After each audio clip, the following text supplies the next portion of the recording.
నమస్కారం అండి అందరికీ welcome back to our YouTube channel.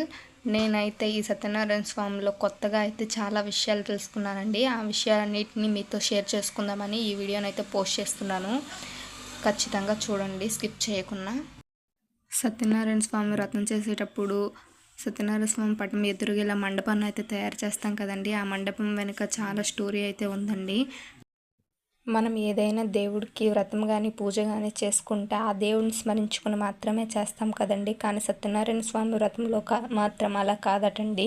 ఇలా మండపం వేసి విఘ్నేశ్వరుని, పంచభూతాలని, అష్టదిక్కుల్ని, దేవతల్ని అందరినీ ఆహ్వానించిన తరువాత వారంతా వచ్చి కూర్చున్నాక సత్యనారాయణ స్వామి వారు వచ్చి కూర్చుంటారంటండి. అందుకే ఈ మండపాన్ని ఇలా వేస్తారు. ఇంకా ఈ వ్రతం చేయడానికి తిథులు వారాలతో పట్టింపులు లేవండి. ఎప్పుడైనా చేసుకోవచ్చు, ఎన్ని గంటలప్పుడైనా చేసుకోవచ్చు, ఏ కులం వారు ఏ మతం వారైనా చేసుకోవచ్చు. ఈ మాటలు అయితే నేనైతే చెప్పినవి కాదండి, పంతులు గారు చెప్పారు. ఇక్కడ మా బావకి మా అక్కకి మధ్యన మ్యారేజ్ అయిందండి. సో వాళ్ళ చేత ఈ వ్రతాన్ని అయితే చేస్తున్నాం.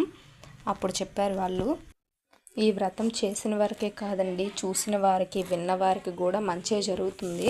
అందుకే మేము మా చుట్టుపక్కల ఉన్న వాళ్ళందరినీ కూడా పిలిచామండి ఈ వ్రతానికి. ఇలా మరెన్నో కొత్త విషయాలను తెలుసుకుంటూ మీ అందరికీ చెప్పాలని ఉందండి. సపోర్ట్ చేయండి. Thank you for all.